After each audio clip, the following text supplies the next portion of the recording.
Hi, welcome back to the channel. I'm Michelle, and today I want to give you an update of our homeschooling for the summer. We just wrapped up summer homeschooling. We're getting ready in the beginning of August to enter into our new school year. Again, I will leave linked up above our summer homeschool plans if you want to watch that before coming over here, or just watch this, and I will link up above our curriculum choices too for the following year. But so I'm going to start with my oldest, my 9-year-old, who's going into 4th grade. I will talk about some of the stuff she did. I will talk about next what my 5.5-year-old did, and then kind of some of the group work we did together and how everything went. So we'll start with my oldest. Nothing new. She finished Dimensions 2B this summer. She actually finished last week. It's gone really well. I can't say enough good things about this program. It works really well for her.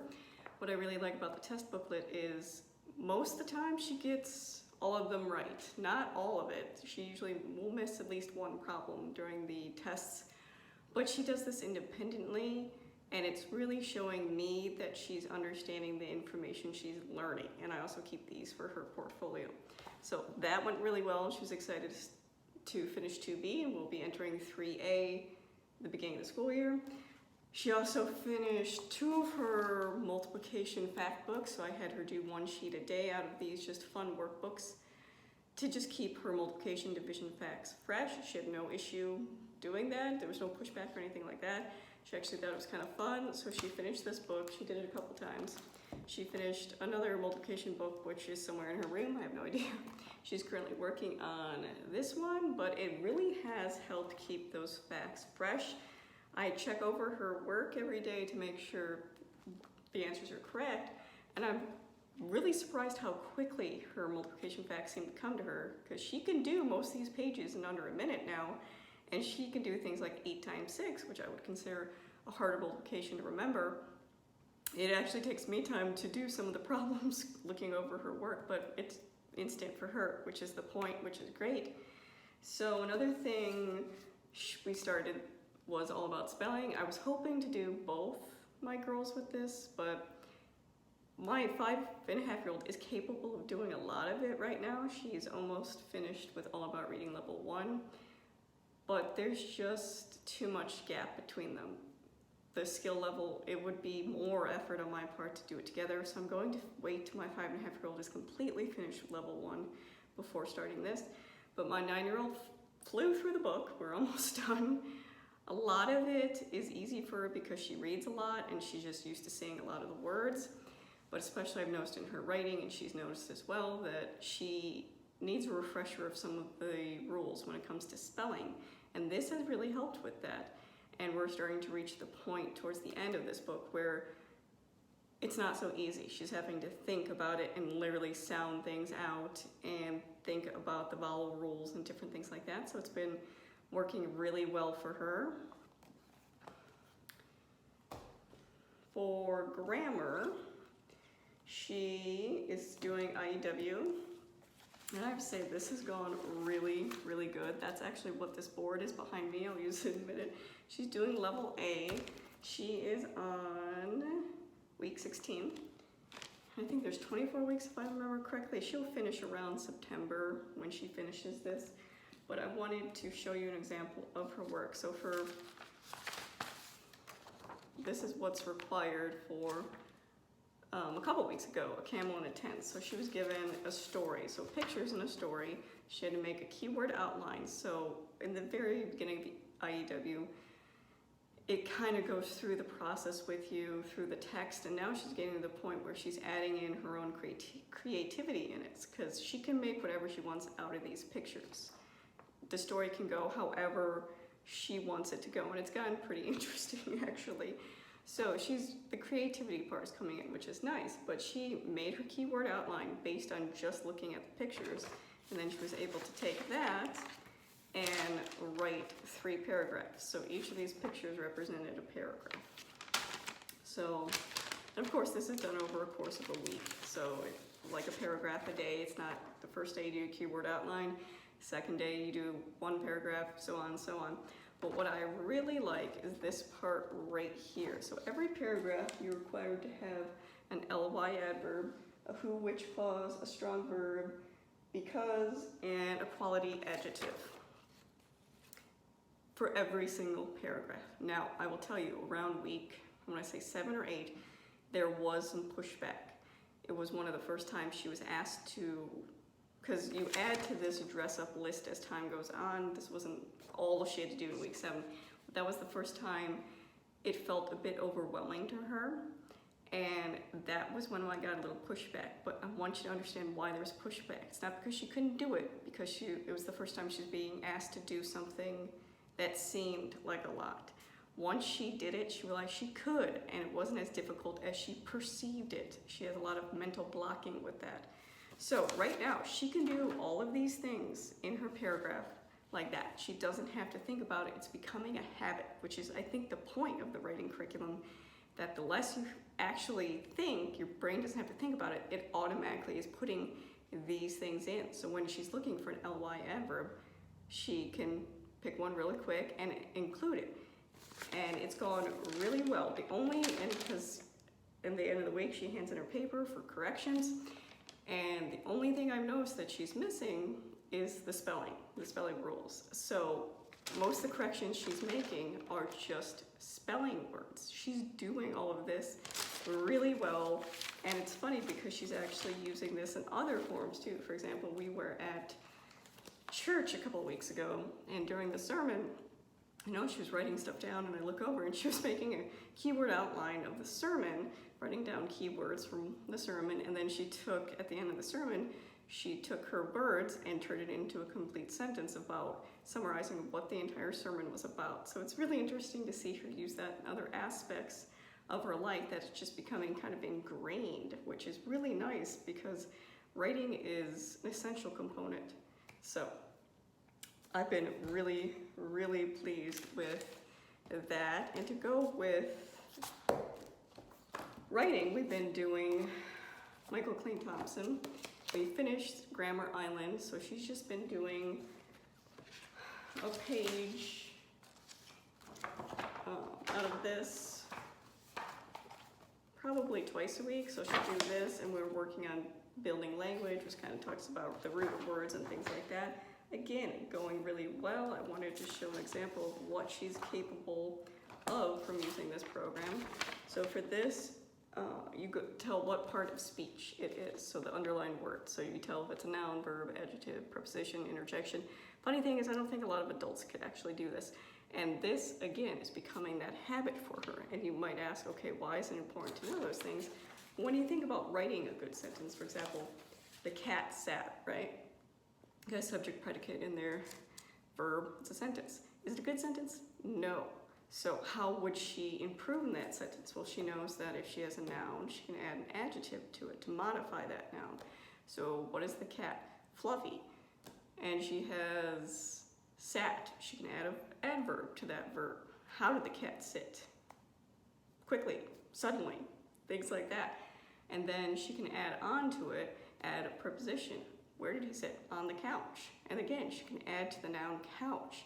So understanding the parts of speech, I think, is a really good skill because it will help with her writing. So IEW and Michael Clayton Thompson, I think, really actually mesh well together because one is focusing on the grammar and the other one is focusing on the component of writing. And when you put them together, you need both to actually write.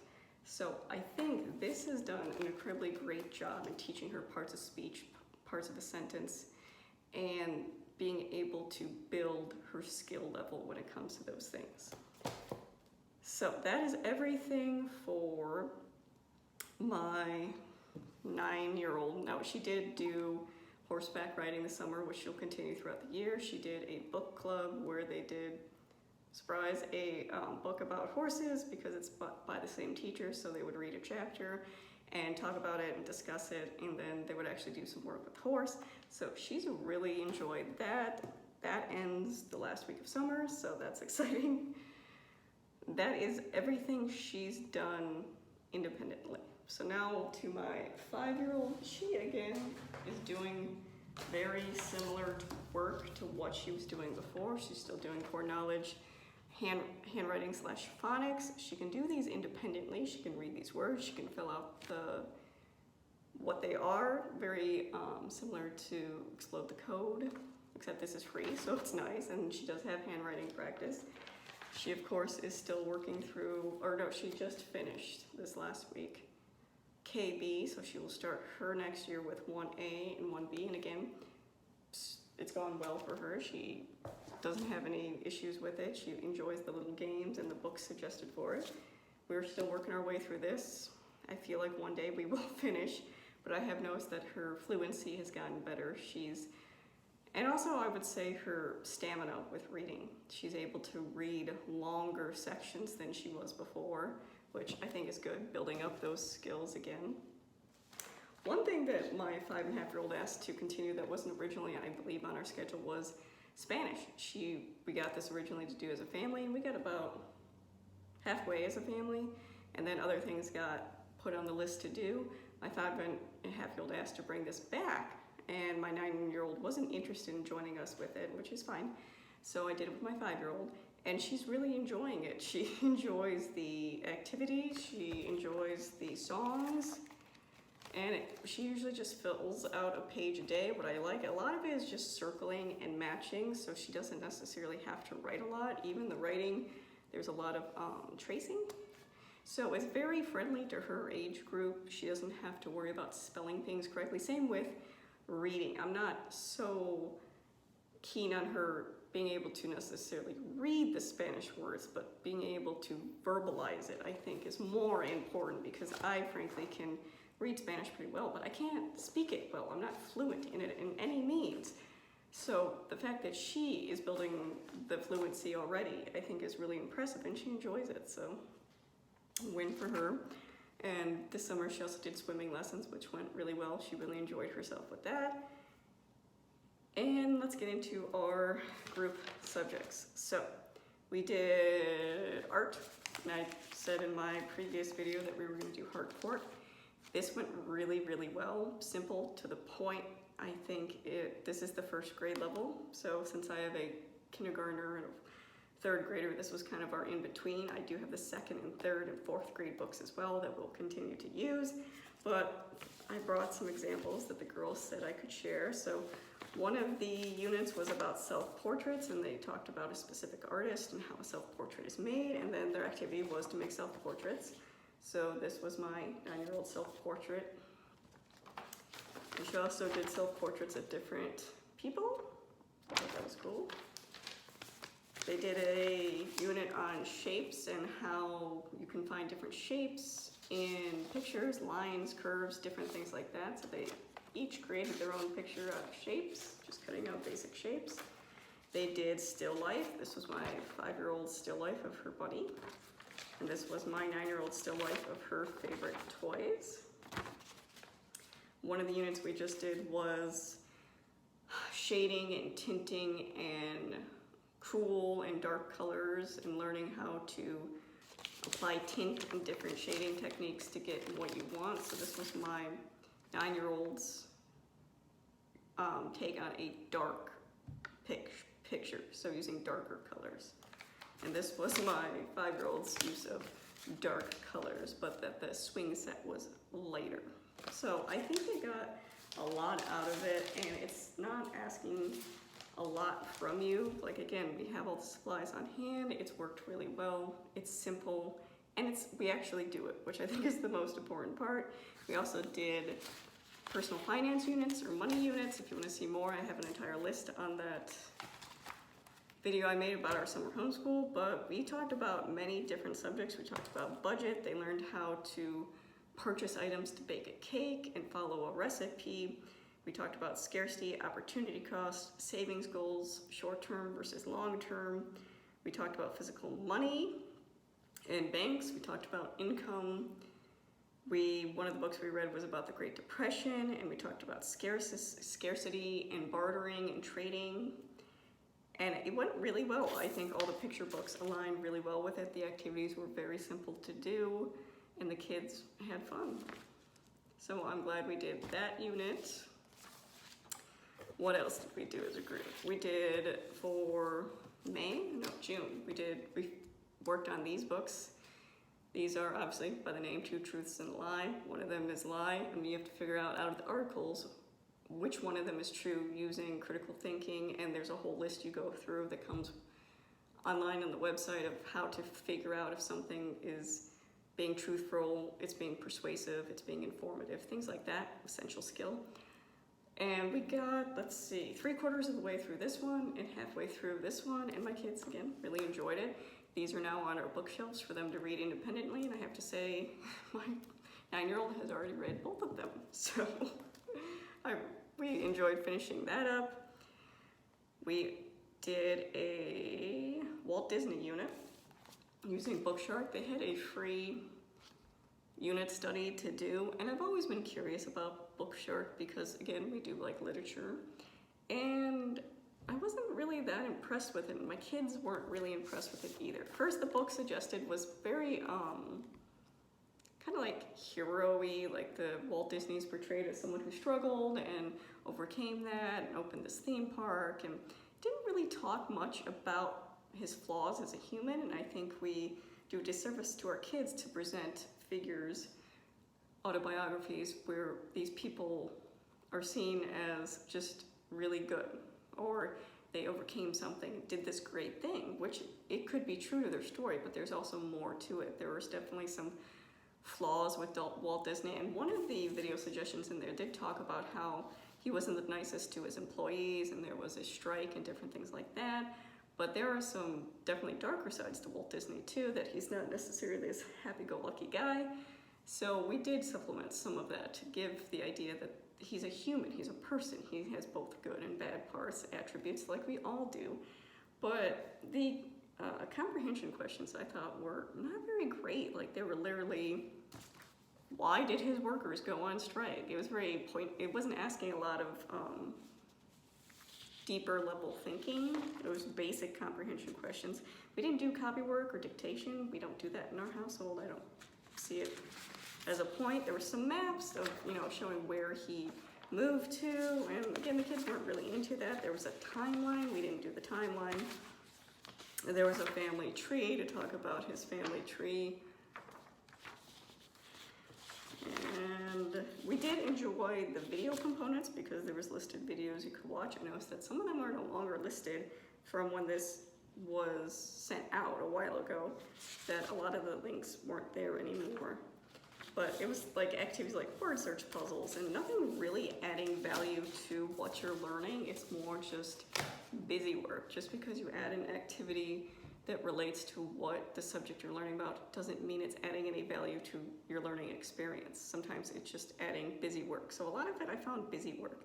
So we read the book, we watched a few of the videos recommended, and I mean, the kids enjoyed the book. They enjoyed learning about Walt Disney, and we did supplement other books again to get that more wider view of who Walt Disney was. So Bookshark is not something I was impressed with, and I'm glad I tried a free unit before considering actually purchasing one of their other units. The only other thing we did was science. Again, check out that video if you want to see more specifics. We did core knowledge science as our base for human body. We started at, I believe, kindergarten level and did first, second, third, fourth because it's leveled in core knowledge.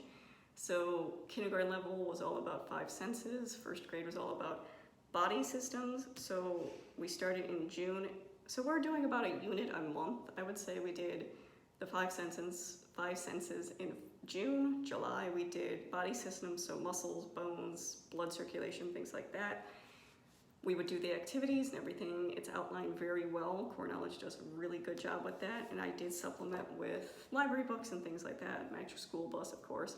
This was our main experiment book, and what I love about this book, again, it was simple experiments where, you do a taste test, talk about the taste buds in your mouth, do a diagram of that, and then we would take a plate of food, and using what we know about taste buds and their location, we would use different foods to fill out that. We did a blind smelling test to see what we could smell, if we could identify certain things. We did, for eyesight, we did this diagram of the human eye, and it shows the different layers and everything. We talked about how people see different things like dyslexia, and Core Knowledge did a great job including videos that show you what people who have vision impairment, how they see things, how optometrists work, how corrective lenses work. So it's gone really well. We did add this as like a added fun part of it. And it's gone really well again. It matches up perfectly with what we're learning. We just read it. They would add the stickers to just kind of reinforce it. Core Knowledge does a great job, including video links for a lot of things too. So, for example, we did that one.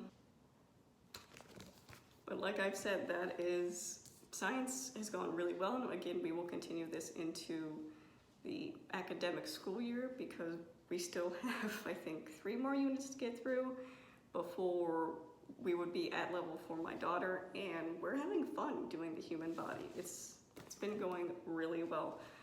So on top of that, my kids did the summer reading program at the library, which is wonderful. They would have a program for each grade level once a week, and then every Saturday they had a special program. For example, we did therapy dogs came to the library. They had an owl come to the library, and we learned about owls, and they did a local rehabilitation place came for animals and talked about different things like that. So again, check out your libraries. They offer wonderful resources for free. My kids have really enjoyed it. Last week they did an Eric Carle art project where they painted tissue paper, and then they learned about how he made his pictures. They read a book and created their own collage using the tissue paper they painted. So a lot of fun things. So all in all, it felt like, you know, we had a lot we went through, but it was not, there wasn't a lot of pressure to finish it. So I would say we had a lot of fun. You know, we also had our breaks where we went camping. I shared a video about our camper as well. It was enjoyable, and we learned a lot this summer. So if you have any questions, leave them down below. If not, thanks for watching.